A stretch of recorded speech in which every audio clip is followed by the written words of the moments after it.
Presidential candidate from the Democratic Party, Robert F. Kennedy Jr., promised to Bitcoinize the United States if he wins the election. He is also the first candidate to accept Bitcoin Lightning donations. And I want to share with you his keynote at the Bitcoin 2023 conference in Miami. Let's take a look.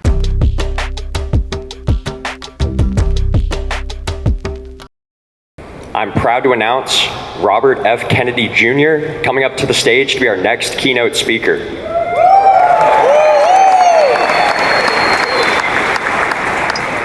Mr. Kennedy is a renowned lawyer and environmental advocate. He founded the Waterkeeper Alliance in 1999, which is a worldwide coalition of environmental organizations. To date, there are over 350 organizations across over 40 countries as part of the Waterkeeper Alliance. He's the son of Bobby Kennedy Sr., and he's the nephew of John F. Kennedy, former President of the United States. He's a lifelong defender of human rights. He has fought against some of the biggest corporations in the world, fighting for what he believes in. And he is a believer in Bitcoin.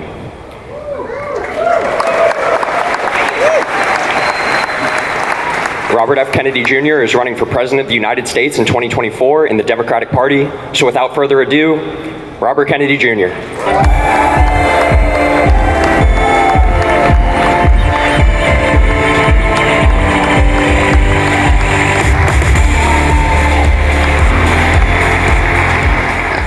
Hello, Bitcoiners. Well, there's a lot of people who are not in this room for whom Bitcoin may seem an issue that's too trivial for a presidential campaign. David Bailey at a party that we were at last night asked me how I got sold on Bitcoin. And I told him that it happened to me in an instant when I saw the truckers, what happened at the trucker strike in Ottawa. And a few months before that, I had gone to Italy, and I'd given a public speech to a large crowd in Italy about the dangers of digital currency, and particularly programmable currency that could be used by governments to enforce, to punish bad behavior in combination with surveillance systems and facial recognition systems that the government would know when you were doing something wrong and could change your credit card. And this is what's happening in China. So they would only purchase groceries within maybe a 5-minute walk of your home. And I said that hypothetically, and I think 6 weeks after I made that speech, I saw that very thing happen to the truckers in Ottawa. As most of you know, that trucker strike was a peaceful demonstration of people who were demanding rights that are sacred and are taken for granted for every American.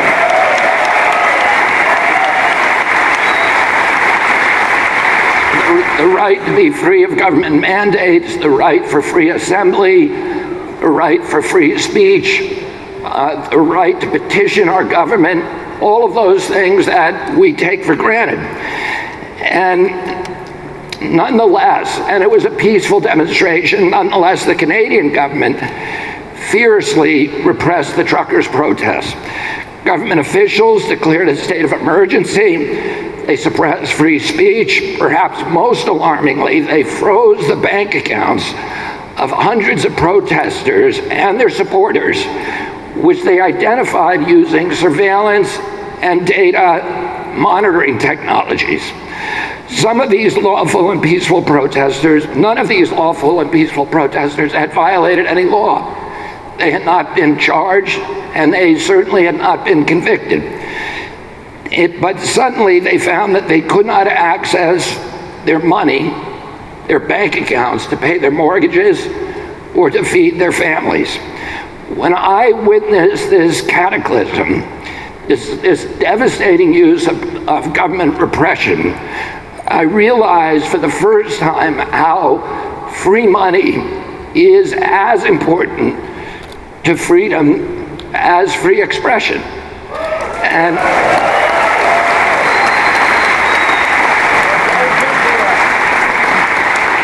a government that has the power to starve its citizens when they're disobedient will inevitably turn our entire country into serfs. It is the ambition of every totalitarian regime to exercise complete control over every aspect of our lives. We live at a time now that technology has dangerously expanded the capacity for governments and corporations to control our lives. Distant, impersonal, multinationals and authoritarian technologies have usurped the realms of human activity that were once private or held by a community. They monitor our every movement, our communications, our every transaction. And the technologies they use to monitor us can also be used to control us. Led by the United States, liberal democracies across the globe suddenly pivoted during the pandemic and used that crisis as an excuse to trample essential constitutional rights and freedoms. Governments suspended the rights to free assembly, the freedom of worship, property rights, trial by jury, and they censored free speech in the name of combating misinformation and disinformation. We lost our freedom to travel. The mandates cost us even sovereignty over our own bodies. Some might say, well, those were just temporary restrictions and temporary suspensions of our rights. But the Constitution has no pandemic exception. And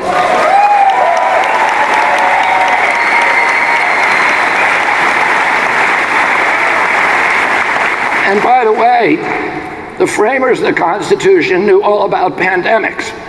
There was a malaria epidemic that decimated the armies of Virginia during the Revolutionary War, and a smallpox epidemic that froze the armies of New England at the very time when Benedict Arnold had led the capture of the city of Montreal. And because smallpox had decimated that force, we were not able to hold Montreal. Otherwise, Canada today would be part of the United States. And the framers knew that at the time. Not only that, but after the end, between the end of the Revolutionary War and the ratification 9 years later of the Bill of Rights, there were epidemics in almost every city in our country. Smallpox epidemics, cholera epidemics, yellow fever epidemics that killed tens of thousands of people. And yet, the framers did not put an epidemic exception in the Constitution. They wrote the Constitution not for easy times, but for hard times.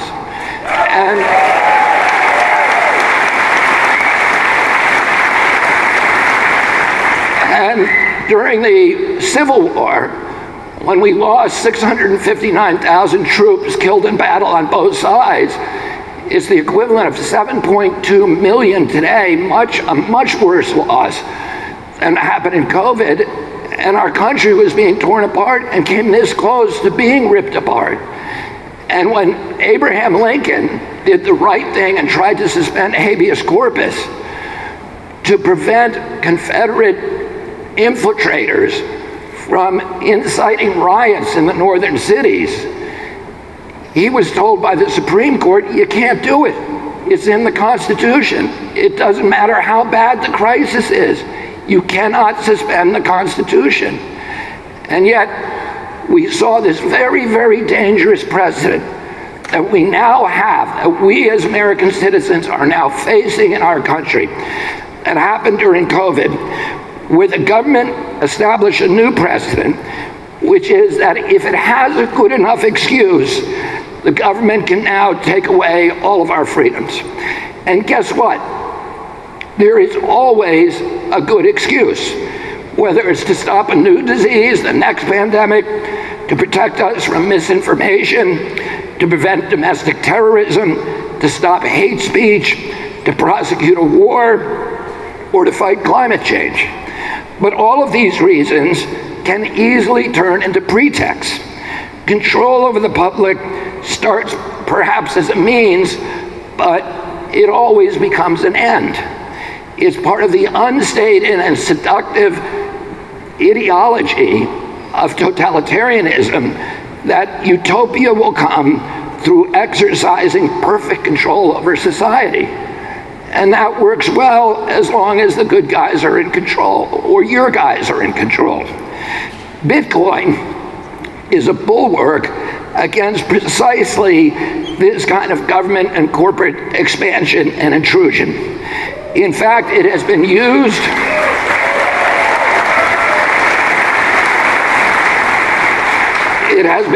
to bypass oppressive government controls over the monetary systems, as in Canada and Myanmar.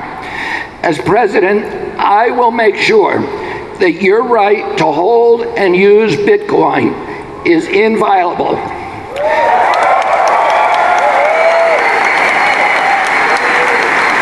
First, I will defend the right of self-custody of Bitcoin and other digital assets. You should be able to own your own private keys the same as you own the keys to your car or own your wallet. Your wallet, whether it's in your pocket or in your computer, is your own. I don't think the government has the right to demand access to your Bitcoin key or indeed any of your passwords. To say otherwise is to cede essential territory to the surveillance state. Second, I will uphold the right to run a node at home.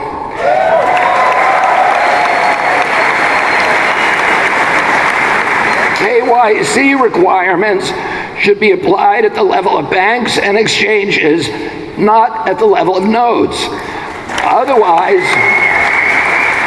Otherwise it would become impossible to run the software.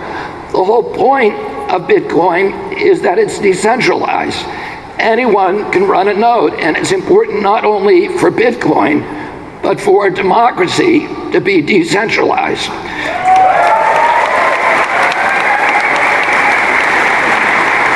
Third, I will defend use-neutral, industry-neutral regulation of energy. President Biden's 30% tax on energy for Bitcoin miners requires an invasive surveillance apparatus to monitor what is happening in individual computers. It sets a terrible precedent in which everything that you do that requires electricity must now be monitored by the government. That's why I also support people's rights to refuse smart meters in their homes.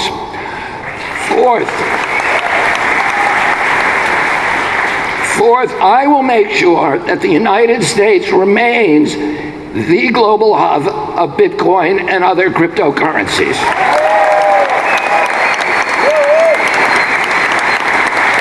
Major established companies like PayPal, Fidelity, and Block are investing heavily in Bitcoin-related software development. Some of the best engineers and coders in the tech industry work in this field, and we want to keep them here in America. I will reverse the government's growing hostility toward this industry and keep innovation at home. That leads to my fifth point. Events like the FTX calamity prove that some kind of regulation of the crypto industry is needed. My administration will consult with knowledgeable people like yourselves to establish sensible jurisdiction and governance. For starters, we must recognize that Bitcoin is not a security and should not be regulated as such. Bitcoin is in a class by itself. Its wide decentralization, I'm told now that there are 40,000 nodes, prevents a lot of the insider trading, manipulation, and pump and dump schemes that plague other cryptocurrencies. Six, I will carefully consider whether individuals like Ross Ulbricht were prosecuted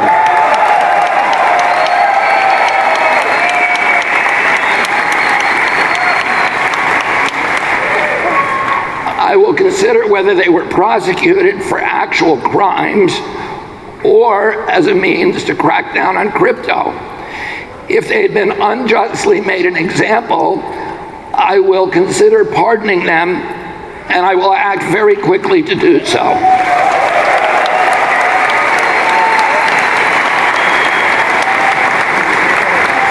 Before I conclude, I'd like to say something about the environmental criticism at Bitcoin. It may be unpopular to say here, but even though those criticisms are exaggerated, they have some degree of validity. It's exaggerated because Bitcoin miners chase the cheapest energy. They have to do that for economic reasons. And Bitcoin mining tends to go where the energy is the least expensive, drawing a lot of idle base load as well as excess peak generation of renewable power. But I think Bitcoin miners can still do a lot better, and I encourage you in this industry to expand your use of pro-environmental energy techniques, such as capturing waste methane and using waste heat, which I know many of you are experimenting with. We environmentalists will continue to pressure you to improve. However, whether or not the criticism is valid, I want to make one thing plain. The environmental argument should not be used as a smokescreen for an agenda of suppressing Bitcoin.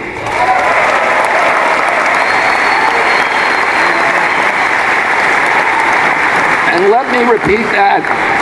Energy use should not be used as a pretext for an agenda of suppressing Bitcoin. Totalitarians hate anything that they can't control, and they will use any pretext necessary to control it.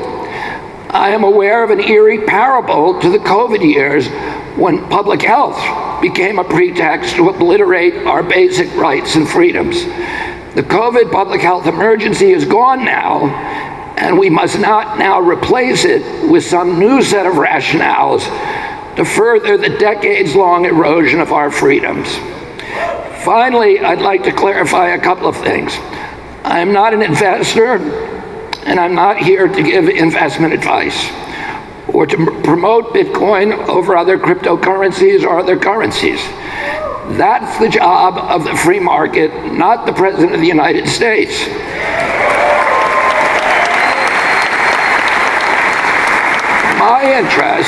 My interest is one, I am an ardent defender and a lifelong defender of civil liberties.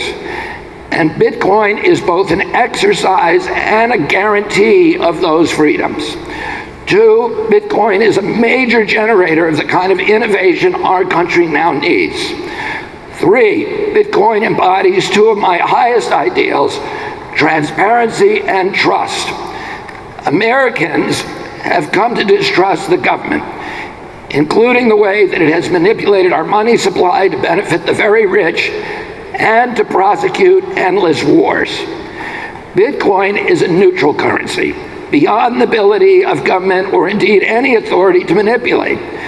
In our current system, nearly all of our transactions are transparent, all right. They're transparent to government and corporations, but their machinations and activities are not transparent to us, they are opaque.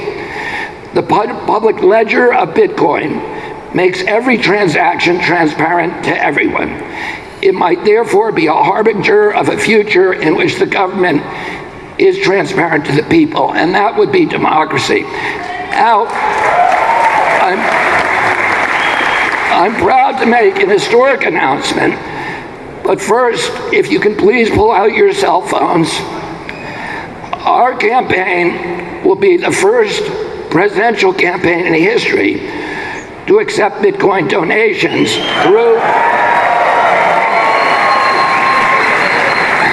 through the Lightning Network. And today we move one step closer to the future. Today we show the world the power and the durability and the flexibility of Bitcoin. I want to conclude by saying this. Almost everyone in this room is aware of the link between Bitcoin and democracy and freedom. And that's why almost everybody that I meet who is involved in Bitcoin is passionate about it. They're not passionate because it's an interesting currency. They're passionate because of the deep representation of a deep need that we have for liberty and democracy, and the promise that this innovation has to guarantee those virtues. Oh, and we are now living in this age of turnkey totalitarianism, where this emerging technology which can empower totalitarian regimes. And our job is to try to build and fortify democratic institutions at the same rate as that totalitarian instruments are being expanded in their power. Things like AI, which really are going to threaten democracy at its base. We need to not be chipping away at our democratic institutions.